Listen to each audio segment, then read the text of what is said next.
নমস্কার সবাইকে, চলে এসেছি পঞ্চায়েতের বিগত বছরের প্রশ্ন নিয়ে। তো প্রথম প্রশ্নটি হলো, পশ্চিমবঙ্গের সুন্দরবনের মৃত্তিকা কোনটি? লবণাক্ত কাদামাটি।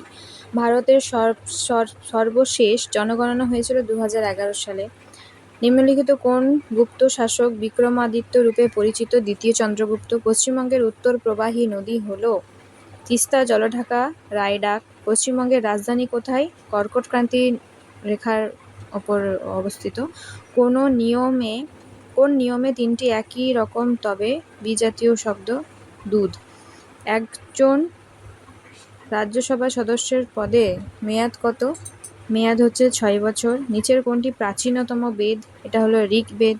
পশ্চিমবঙ্গের কোন জেলায় সবথেকে বেশি মালভূমি আছে? তো এটার উত্তর হবে পুরুলিয়া।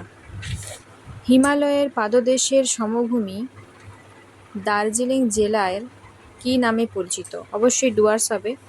তারপর এখানে চলে এলাম আমরা ইংলিশে দেখো, he is dash the phone right now. এটা ড্যাশ দ্য ফোন মানে কি? ফোন সবসময় অন থাকে, মানে অন থাকলে আমরা কথা বলতে পারি, তাই জন্য এখানে অন হবে। এইভাবে তোমরা বুঝে বুঝে করতে পারো।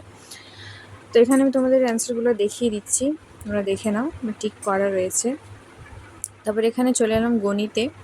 এখানে আমরা অঙ্কতে যেগুলো ঠিক করে দিচ্ছে সেগুলো হবে। এগুলোর যদি তোমরা ডিটেলস দেখতে চাও যে এই অ্যান্সারগুলো কিভাবে হচ্ছে, তো আমাকে অবশ্যই কমেন্টে জানাবে।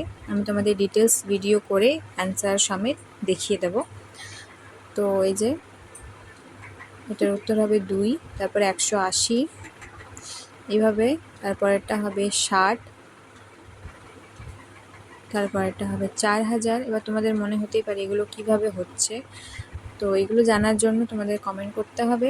আমি তোমাদের তাহলে ডিটেলস ভিডিও অঙ্কর ক্ষেত্রে, ম্যাথের ক্ষেত্রে, যেহেতু এটা বিশ্লেষণমূলক, মানে এটা বোঝানো দরকার, তো তার জন্য আমি একটা আলাদা ভিডিও করে দেবো। তো এখানে বাংলার কিছু প্রশ্ন রয়েছে, সেগুলিও তোমরা দেখে নাও। এটা এসেছিল নদিয়া পঞ্চায়েত কর্মী নিয়োগ 2018 কোয়েশ্চেন, ঠিক আছে? তো এরকম টাইপের আরও আমি অনেক কোয়েশ্চেন এই চ্যানেলে পেয়ে যাবে তোমরা, তো দেখে নাও।